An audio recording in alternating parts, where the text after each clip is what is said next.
Alam mo, Jay, yung good luck, maraming ibig sabihin yan eh. Good luck na, naku, siya na, di ba? Hindi nagpakita ng takot. Good luck na nasa amin ang makinarya, nasa amin ang pondo. Good luck na, anong batikos sasabihin mo kay Vice Presidente? Pero ako, ibabalik ko sa kanila, good luck sa paghanap ng inyong kandidato. Ang tanong ho kasi dyan ng sambayan ng Pilipino, dapat na hubang matakot ay yung mga nagtatangkang tumakbo sa 2028 presidential election. Yung mga pumupustura kagaya nitong si Risa Hontiveros, Leni Robredo, dyan sa ginawang pag-aanunsyo na yan, itong si VP Sara. Yan ho ang ating aalamin sa mga punto de vista nitong si Prof. Malu Tiquilla. At dito rin ho sa video na to, makikita natin na natanggal ang angas nitong si Nicolas Torre.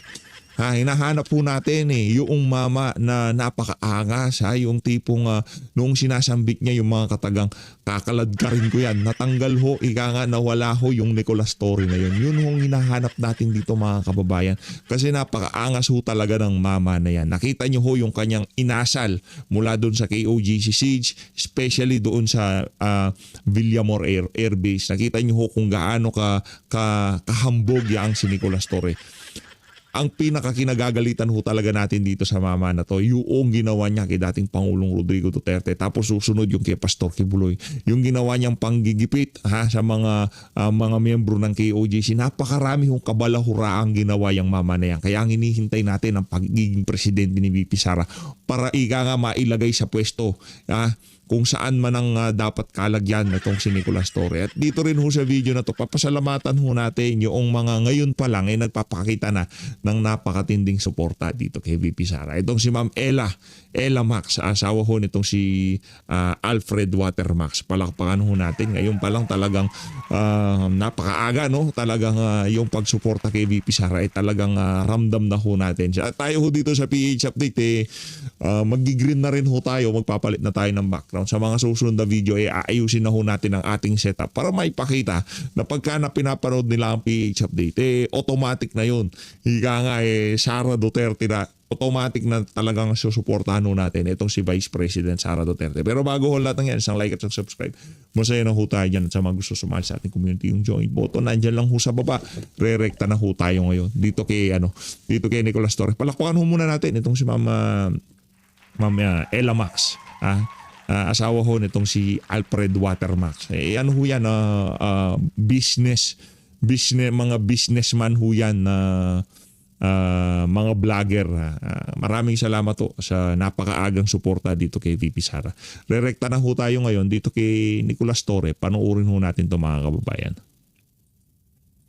Si VP Sara, plano daw tumakbo sa pagka-presidente. Anong masasabi mo?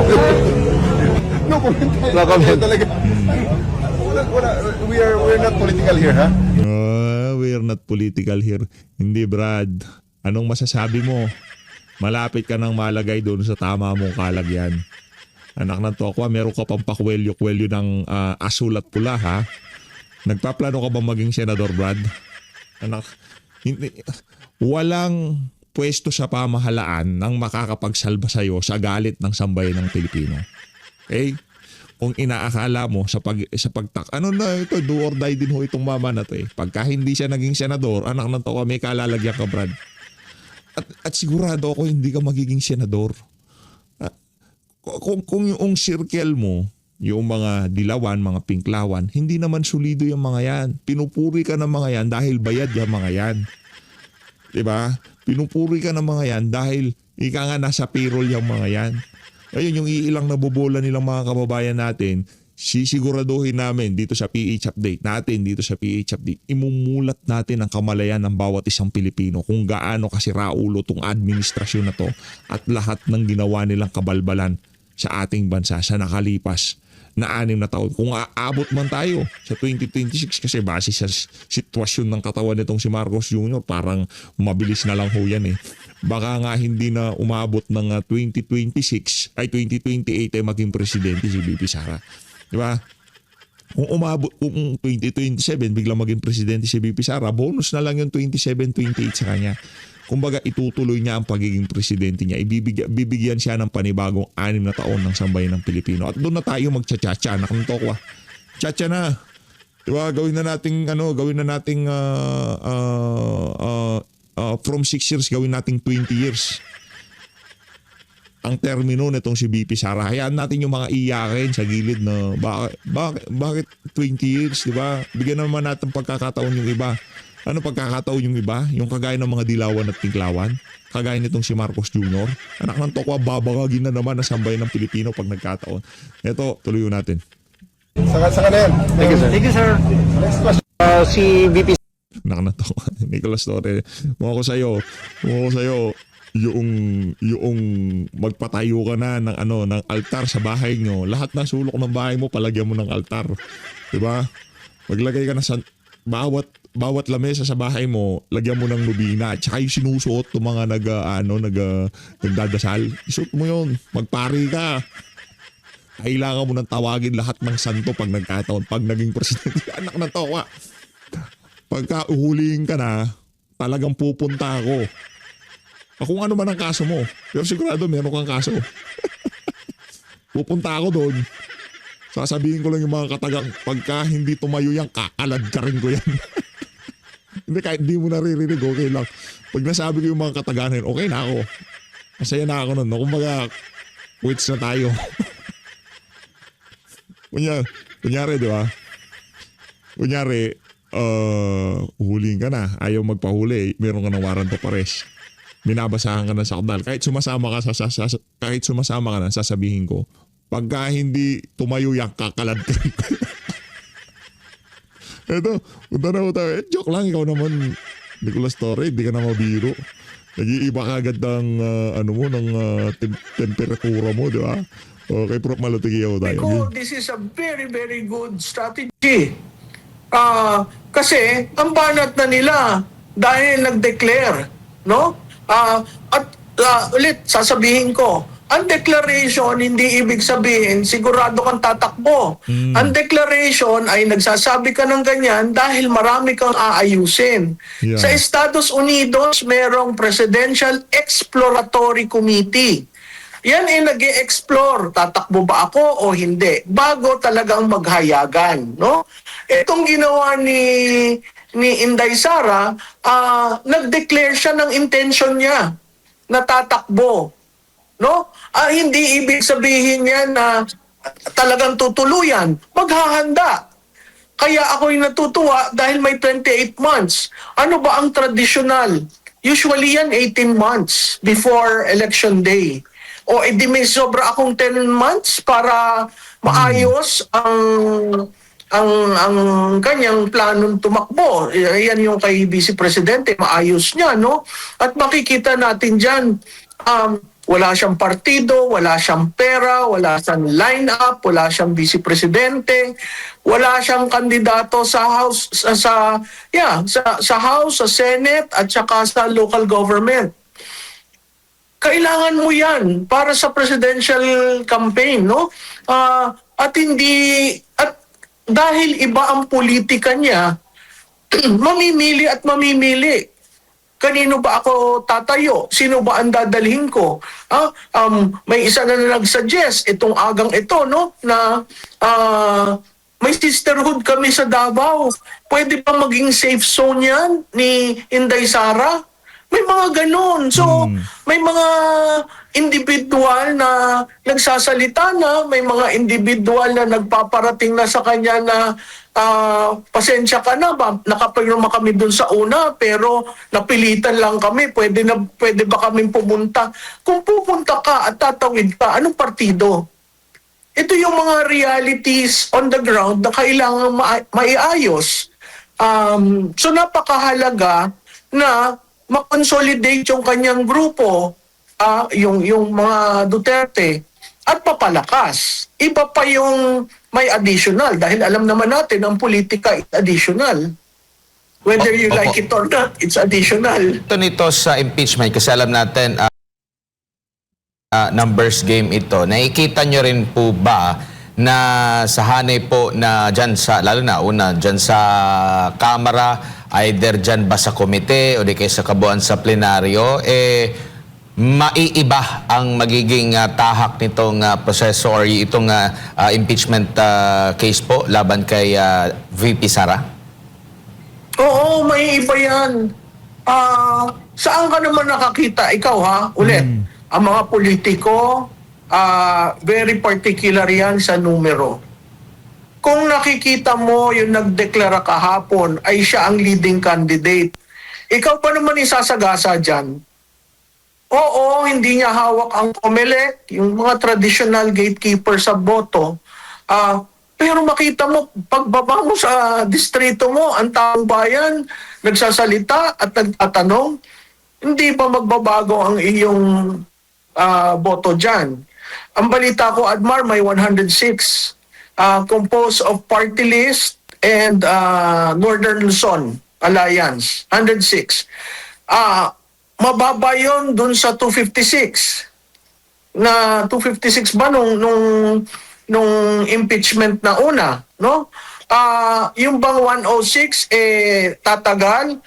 Sa tingin ko hindi kasi marami pa mga bagay-bagay na ang tawag ko doon extraneous variables na makikita natin sa mga susunod na araw. At yung mga yan ay magpapatungkol sa isang proseso ng impeachment sa presidente na hindi nila inalaw mag-prosper. Diba? Ang dapat lang naman, form and substance. Yung evidence, bayaan mong pag-usapan. Sinarado ka agad nila. No? Kaya ako, ang appeal ko sa makabayan, huwag na kayong maglaro. Laro kayo ng laro. Ngayon, hindi nyo maintindihan kung paano kayo sasayaw sa inyong sinimulan. So, ang akin, itong impeachment, hindi ibig sabihin, pagdami ng impeachment charges, ganun na lamang ang kasalanan ni Vice Presidente kasi yun ang binubuo nila. Titingnan po natin ano ang katotohanan dyan sa mga charges na sinabi. At ang tingin ko, ang pinakadiin dyan ay yung confidential fund yan sina Grace Piatos, etc. Klarado naman ho yan kung bakit gustong malaman kung sino si Grace Piatos.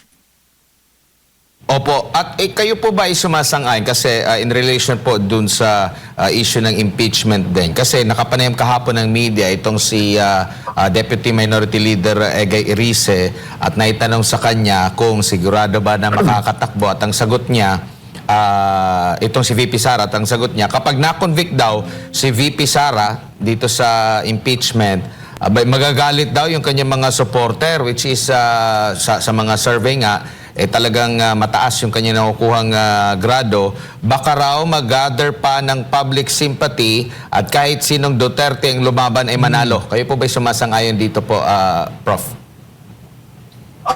Alam mo, Admar, bilog ang bola. Hindi ako sumasang-ayon sa sinabi ni Congressman Erice, pero bilog ang bola. Hindi natin alam kung ano ang mangyayari sa mga susunod na araw. Ang definite ako, i-demolish nila si VP at ang time frame nila hindi nila mamadaliin, gagawin nilang 2 months na demolition. Kung titingnan mo yan base sa kalendaryo ng Kongreso, napakahirap gawin kasi meron silang recess sa Marso, babalik sila ng Abril, magre-recess uli sila, tapos end na ng sinidye, no? Kung ang focus na lang nila ay impeachment at wala nang anti-dynasty, wala na ang lifting ng travel tax, wala na yung mga sinasabi ni Mr. Marcos na pagagaanin ang buhay ng Pilipino, ay yan ang bantayan nila kasi dyan magagalit ang tao. Hindi na kay Inday Sara kasi galit na sila sa ginawa sa kanya at sa tatay niya. Pero yung appeasement na sinasabi na gagawin nitong administrasyon na ito, at sinabi na rin niya ni Congressman Sandro Marcos, no? Paano ang legislative nila? Lahat na lang nakapokus sa impeachment. Itama si Vice Presidente na ito ay isang personal na demolition job sa kanya. hindi accountability. Kasi kung accountability yan, 125 plus 500 versus 1.5 trillion, hindi ko maintindihan yung mga bumabatikos kay Vice Presidente, mas binibigyan nila ng tuon yun. Eh kundi kung accountability, di sumunod kayo sa COA. Kaya nga ang parati kong sinasabi, kahit sa show ninyo, ibahin nyo yung joint resolution sa Confidential and Intelligence Fund. Kasi hanggat yan ang batas, susunod at susunod ang mga liderato patungkol sa confidential fund. Opo, nakikita nyo rin po ba, Prof, no, speaking of demolition din, yung posibilidad naman na hindi na basta-basta may babanat dito na iba pang mga grupo or yung mga kilala lang natin na mga grupo o paksyon ang babanat sa kanya dahil baka sasabihin na ay, politika lang yan kasi nagpahayag na siya ng pagtakbo sa pagka-presidente. Mismo, Admar. Kaya nga sabi ko, this is a very, very good strategy. Kasi ang banat na nila dahil nag-declare, no? Ulit, sasabihin ko, ang declaration hindi ibig sabihin sigurado kang tatakbo. Ang declaration ay nagsasabi ka ng ganyan dahil marami kang aayusin. Sa Estados Unidos, merong Presidential Exploratory Committee. Yan ay nag-i-explore, tatakbo ba ako o hindi, bago talagang maghayagan. No? Itong ginawa ni Inday Sara, nag-declare siya ng intention niya na tatakbo. No? Hindi ibig sabihin yan na talagang tutuluyan, maghahanda. Kaya ako'y natutuwa dahil may 28 months. Ano ba ang traditional? Usually yan 18 months before election day.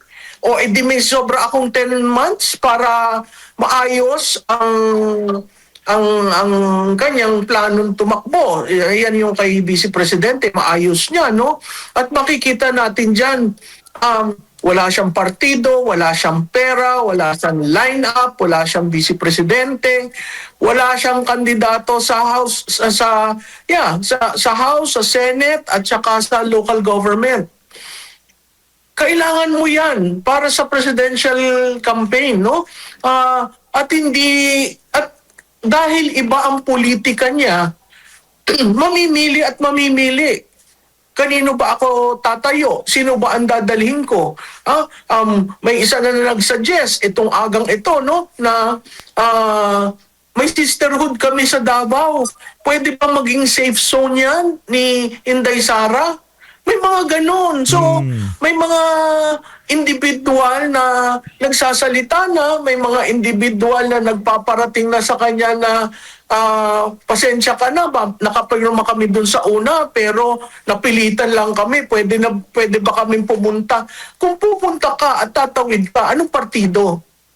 Ito yung mga realities on the ground na kailangan maiayos. So napakahalaga na makonsolidate yung kanyang grupo, yung mga Duterte, at papalakas. Iba pa yung may additional dahil alam naman natin ang politika is additional. Whether you like it or not, it's additional. Opo, at speaking of itong mga maaring maging manira sa kanya, meron pong pahayag yung si Attorney Conte na baka raw mababanggit doon sa kaso ni President Rodrigo Duterte doon sa ICC ang pangalan ni Vice President Sara Duterte. Ano po masasabi niyo rito, Prof? Ay, go ahead, Attorney Conte. Total naman yan, si Attorney Conte, sayaw ng sayaw sa hangin eh. Hindi mo maintindihan. Meron ba siyang witness? Nagpatawag siya. I mean, these people, they do all sorts of things just to ensure na yung mga Duterte nasa defending side, no? Kung mabanggit, di mabanggit. Di ba? And let the facts bear that out. Kasi yung sinasabi niya, involved rin daw. Paano naging involved? Hindi naman siya nasa national. Kung sa Davao, nasa ng preba nyo? Alam mo, madaling mag-akusa eh. Ang pag-aakusa eh, 5-5, no? 10-5, akusa ka ng akusa. Pagdating sa facts, babagsak. Bakit ka nag-aakusa? Kasi mahina yung facts mo. Kasi kung malakas yung facts mo, hindi ka mag-aakusa. Hintayin mo na lang yung hearing to present the facts. So kay Atty. Conti, kung gusto niyong isama niyo na lahat. Opo. Dito naman po sa mga posibleng dadami pa ba yung magsasalita laban dito sa kasulukuyang pamumuno po, Prof, after nitong deklarasyon po ni Vice President Sara Duterte, kasi nakita naman natin yung mga nagsasalita lalo na pag sa government po, alam natin yung nangyayari sa kanila. Yung mga mensahero mismo, yung inaatake, hindi yung mga argumento, mga sinasabi pong mga aligasyon. Prof.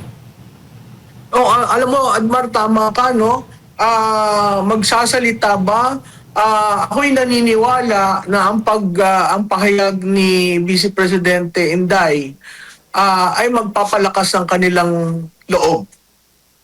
Naniniwala ako na ngayon may tumindig na leader. Ayokong gamitin yung oposisyon kasi ibang klase yung oposisyon, hindi mo maintindihan kung sino. Anti-Marcos Bloc, no? Na ngayon may muka ang anti-Marcos Bloc at ang muka ay Vice Presidente. Kung ikaw ay may gustong sabihin, kung ikaw ay may alam sa mga nangyari dito sa flood control project, hindi lang yan. Sa PDIC, sa PhilHealth, lahat. Nandyan si Vice Presidente. So ngayon may muka at may leader. Opo. Ako'y naniniwala na magbabago at mas marami pa ang lalabas na magpahayag ng katiwalian dito sa administrasyong ito. Prof, nabanggit mo yung opposition na di mo malaman. Kumbaga, abang lang ho tayo mga kababayan, no? Lalo na especially pagka mag-uumpisa ng campaign season, lahat ng kabulukan ng administrasyon lalabas. Marami hong balay ang si VP Sara. Marami hong balayan. Manwala ho kayo mga kababayan. Tayo sobrang excited na nailaba. Hindi natin alam kung ano yung mga yan. Pero marami hong nakakarating dyan na ilalabas ni VP Sara sa panahon ng kampanya. Halimbawa, ganito na lang ho mga kababayan. Kung ako si Lenny, alam ko naman na walang maidudulot na kabutihan sa akin ang pakikipag-alyansa sa administrasyon. Yung makinarya walang kwenta. Sa totoo lang, yung mga panahon na to base sa ating nakikita, yung makinarya walang kwenta. Nakita natin yan sa 2025 election. Linampaso ho ng mga kandidato nitong si dating Pangulong Rodrigo Duterte. Ang mga kandidato ng administrasyon na kung saan meron silang mainstream media, meron silang program appropriation, meron silang ayuda, di ba? Meron silang pera na galing sa Diamond Hotel, di ba? Meron ho silang ganon. Pero ang nangyari ho, dahil ang taas ang bayan ng Pilipino, mulat na, nakikita na ang mga kalokohan sa administrasyon o kung yung mga nangyayari ngayon sa ating bansa, hindi gumagana. Hindi sapat yung basta marami kumpleto ang makinarya mo para maipanalo, especially presidency. Doon na nga lang sa senatorial election, hindi ho sila nakaplug. Paano pa pagka presidential? Kaya lalo presidential, madugo yan. Kadalasan naglalaban dyan, 2. Kahit 10 pa yung kandidato, yung 1 and 2 lang ho talaga nagpupukpukan dyan. Bihirang-bihira yung magkakaroon ng Rodrigo Duterte. Kung wala ka rin lang naman na Exhibit A na Davao City, hindi mo magagaya, hindi mo ma-replicate yung ginawa nitong si dating Pangulong Rodrigo Duterte. Na out of nowhere, biglang meron Rodrigo Duterte na lilitaw na number 1 sa mga survey, biglang mananalo. Malabong mangyari yon. At ba sa ating nakikita, wala na hong makaka-replicate doon sa ginawa na yon nitong si dating Pangulong Rodrigo Duterte. Itong si VP Sara, ano pa lang, alam na ho talaga natin na tatakbo yan ng pagka-presidente. At malamang sa malamang, feeling natin wala talaga siyang balak. Pero dahil doon sa ginawa sa kanya, sa ating mga kababayan, nakita niyo yung kaliwat kanang nakawan, ay ginawa kay dating Pangulong Rodrigo Duterte, di ba? Ginawa sa budget, ginawang pagnanakaw ng administrasyon. Yun ho siguro ang nag-convince dito kay Vice President Sara Duterte para tumakbo sa 2028 presidential election. Kung opposition ba talaga o hindi, Nakikita nyo rin po ba na dapat na rin silang maglabas or sabayan kung sino man yung kanilang magiging pambato laban dito kay Vice President Sara Duterte? O hanggang sa kasalukuyan, nakikita nyo rin na pahirapan din sa kanila yung paghahanap kung sino man, kasi parang patuloy pa yata yung panawagan na magkaroon ng pagkakaisa kuno sa oposisyon. Adman, maganda yung tanong mo. Itong paghayag niya, mapipilitan ang administrasyon na pumili at bilisan ang kanilang pagpili. Mapipilitan rin ang oposisyon. Yan ay ang pink, ang dilaw at kung ano-ano pa. Na pumili at maayos yung kanilang pagpili. Lahat sila will have to react. Kaya yun nga ang kagandahan ng pahayag ni Inday. Everybody reacted in the way they were being made to react. So, ang paniniwala ko dyan, mas bibilis ang pagpili at mas bibilis sa side ng administrasyon na makipag-deal. Kailangan kong basagin ang boto ni Inday. Kailangan ko ng third force. Di ba may puti na nga nag-declare ng third force. Hindi ko lang nga masabi. Ang galing-galing naman ng puting yun. Alam ang Pilipinas, no? So may third force, may fourth force. At pag titingnan mo ang kasaysayan sa presidential politics, marami usually kandidatong tumatakbo. Tapos sa dulo ng hihina, bumibitaw. Yung iba dyan, namimera. Di ba? Nagpo-fundraising. Yung iba, Sino? Si Soto at saka itong si Ping Lacson? Di namimera yan. Mga mukhang pera pero hindi na. Namera ba sila noong 2022 presidential election? Namera ba sila noon? Di ko alam. Speaking of kaperahan, namera ba si Tuta Soto at si Ping Lacson? Di ko alam. talagang na-accept nila yung reality na wala sa kanila ang tao. So mapapaga lahat ito. Huwag kang maniwala na, ay, ang aga-aga niyan. Hindi, ngayon pa lang, pustahan tayo, may nagmi-meeting na para sa 2028. Opo, and Kagabi, palita ko, may nag-meeting tungkol sa 2028 dahil sa announcement niya. nako. Pero wala pa kayo sa kasalukuyan na mga lumilitaw na pangalan na magiging mabigat na katunggali ni Vice President Sara Duterte. Nandun na yung sinasabing kahandaan ni Senadora Risa, si VP Leni, at iba pang mga pangalan. Ito bang mga pangalan na ito na lumilitaw kayang matapatan sa kasalukuyan itong si VP Sara? Mahihirapan. Dahil hindi naman sila nag-undergo ng ganun demolition at mag-undergo ng ganun demolition eh. Malilinis yung mga yan. Hindi, di ba? Yun nga ang isa, pinackage na parang santo. So, ang tingin ko, mahihirapan ring humayag. Si Immaculate Insertion, si Risa Ontiveros. Dahil, ganun pa rin, usapin ng makinarya, usapin ng pondo, ang mahihirapan mamili ng kandidato ay yung administrasyon. Kandidato kasi nasa kanila yung pondo at makinarya. Pero babalik ulit tayo sa kasaysayan. Yung bang may pondo, yung bang may makinarya, nananalo ng eleksyon. Kaya balik tayo na sa kasaysayan. Yung sinasabi nila, maaga pa yan. Tingnan mo nangyari kay Binay, tingnan mo nangyari kay Villar. Oo, given yon. Pero iba namang circumstance si Inday Sara. Opo, napag-uusapan po ito po, Prof. Sapat na ba yung naging experience at naging katatagan ni Vice President Sara Duterte sa nakalipas na mga taon na siya talaga ay tinuligsa, binato ng putik sa natitirang taon ng termino na makaka-injure ulit siya? Alam mo, yung pagtuligsa, yung putik, sapat na ba? Sobra-sobra nga no? Doon sa tanong mo, makaka-endure ba siya? Ako'y naniniwala na kakayanin niya. Doon sa maagang pagtapo ng putik yan, at yun ay parte na rin lang ng pagdating ng kampanya, Naitapon na. Ano pa ba namang itatapon? Wala na. Sagad Opo. na. Di ba? Usually sa kampanya nagkakaroon ng krisis dahil biglang all of a sudden may ganito, may ganyan. Ngayon, meron kang 10 months ng 2026, meron kang 12 months ng 2027, at meron kang 6 months ng 2028. Mamili kayo. Opo, huli na lang po, Prof. Doon po sa mga maaring magtanong o hindi Duterte at magtatanong, ano bang may pagmamalaki niyang si VP Sara Duterte? Baka dahil lang sa kanyang apelido at ano ba ang naging performance niya? VP lang siya. Ano ba ang naging performance niya? Or may higit pang dapat malaman yung mga hindi pa nakakaalam po, Prof, tungkol po kay Vice President Sara? Well, Admar, kailangan lamang na ulitin kung ano yung programang ginawa niya sa DepEd.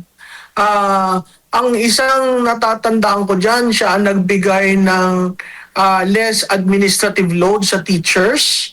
Nagbigay siya ng 30-day vacation sa DepEd dyan, no?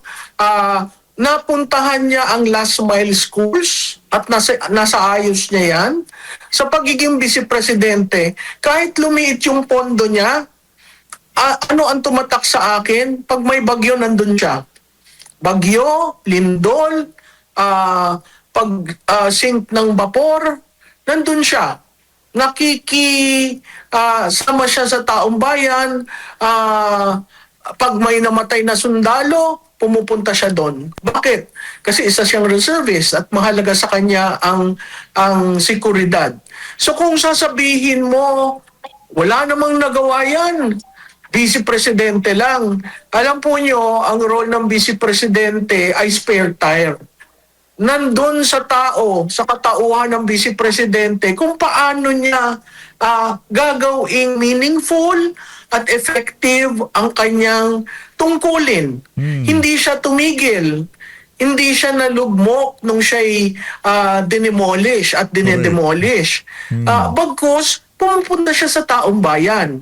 Ngayon, dun sa batikos na, parati naman siyang travel ng travel.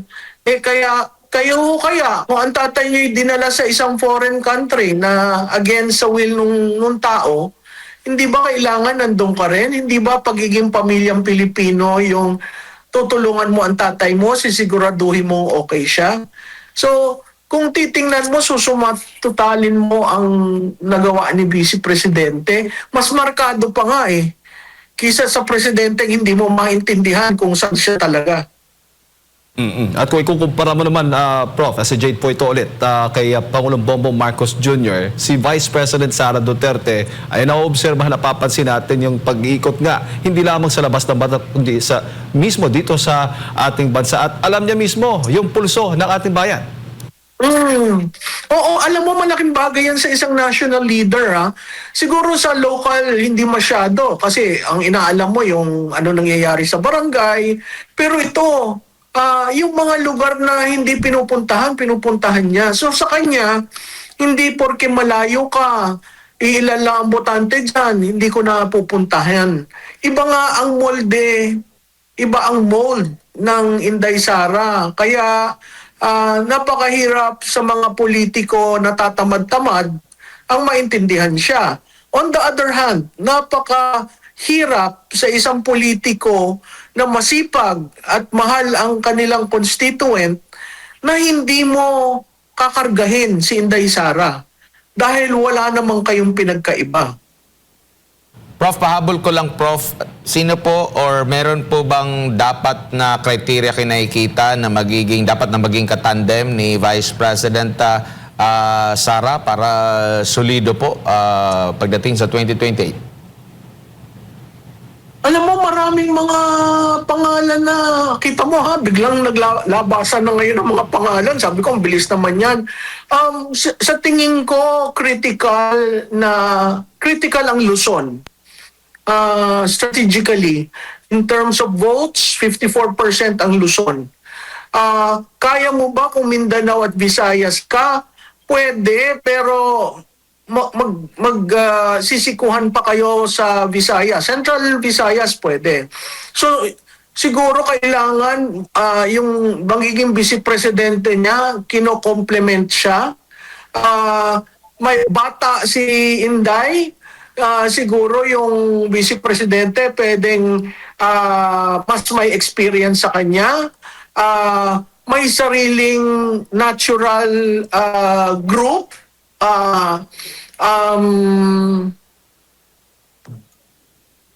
Taga Luzon. Mahalaga ang Luzon. At yung pagpili na yan ay critical kasi mawawala sa usapan ang Northern Luzon.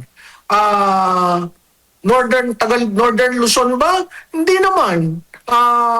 Malaki ang Region 3 at Region 4A. So, ang NCR malaki rin.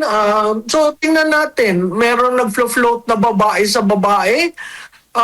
Ako, naniniwala ako na medyo mahihirapan dahil hindi handa ang Pilipino sa dalawang babae na mamuno. Pero, kung yan ay dadalhin ng tao, why not? No, nasa tao naman kasi talaga kung sino yung magugustuhan nila. Ang malaking bagay dyan, naintindi nga nila si Inday Sara nung bumaba at mag-vice presidente na lang. Sa tingin ko maiintindihan nila kung sino ang manunumbrahan ni Vice President, kung sino ang kanyang magiging katandem. May nilabas po na pahayag ang Pangulong Rodrigo Duterte po, Prof, no? For sure, nabasa nyo na po ito. Marami din ang naging emosyonal nung mabasa nila itong pahayag ng Pangulo. Sa tingin nyo po, anong nakikita nyo pong epekto rin dito, lalo na't sa pagtakbo ni Vice President Sara Duterte kung meron man po? Well, alam mo, Admar, very emotional yung sinabi niyang hindi na siya attend sa confirmation ng kanyang charges, no? Unang-una doon yung kine-question niya ang jurisdiction. At ang dulo, mahal niya ang Pilipinas. Sa tingin ko, napakahalaga yon.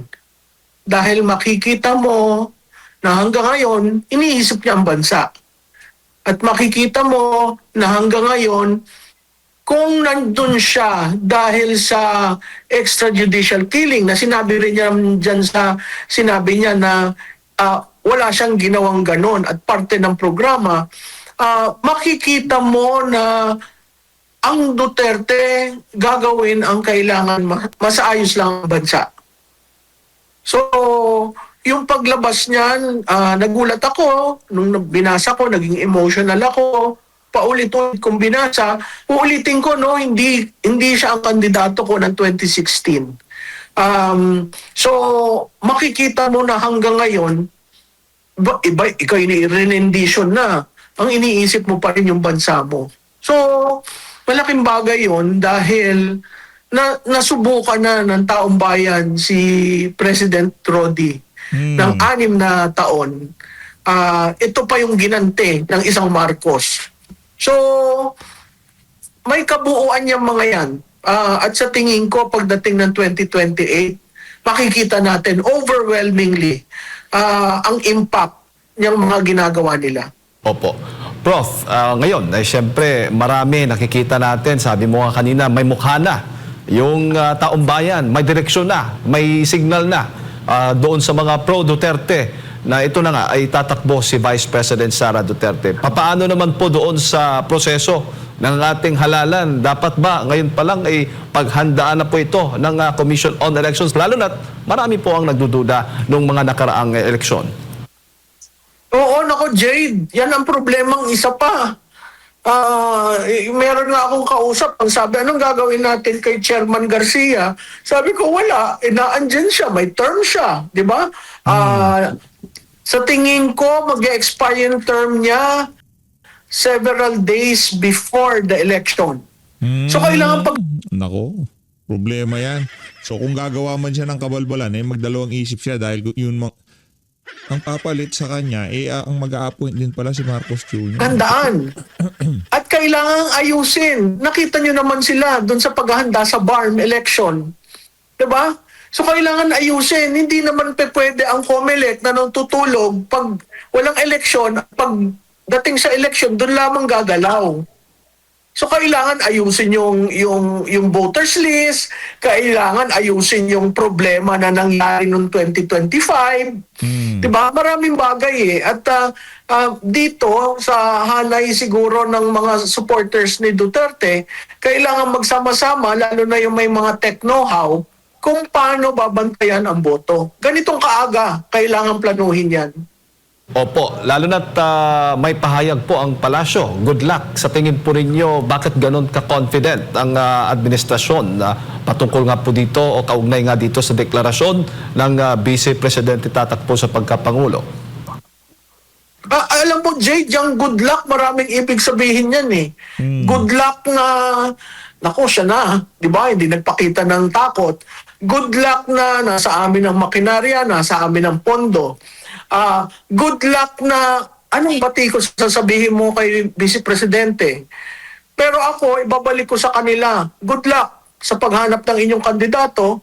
Good luck na sana magpakatotoo kayo na hindi kayo maglalagay ng mga surrogate candidates para lamang masagin ang boto ni Inday. Opo. Siguro, Prof, huling mensahe po ninyo, lalo't batay sa mga nakikita natin. Sa tingin natin, hindi na nila sasayangin yung oras nila doon kasi alam nila na hindi mababasag ang boto nitong si VP Sara. Feeling ko magpo-focus sila sa isang kandidato na talagang i-all out nila doon lahat ng makinarya ng administrasyon. Ito mga kababayan, ang pagpili ng administrasyon ng kandidato nila hindi na lamang ho para kung sino makakapagtuloy sa mga nasimulan nitong si Marcos Jr. na pagnanakaw. Hindi ho yun. Siguro isa yun sa mga dahilan kung sino makakapagpatuloy sa mga nasimulang pagnanakaw ng administrasyon. Pero ang ano ho talaga dito, ika nga ang kanilang pinaplano, ang kanilang endgame, dyan nga sa pagpili nila na yan, kung sino ang hindi sila babalikan kung sakaling makaupo sila dyan sa Malacanang. Yun talaga number one na qualification na pagka nanalo kayo, itong issue ng mga maanumalyang flood control, huwag yung kakalkalin ito dahil mayayari dito sa Marcos Jr. So Luis, maraming salamat sa pag-support sa Pitch of Team. Mag-ingat po kayong lahat. Mahal natin Pilipinas.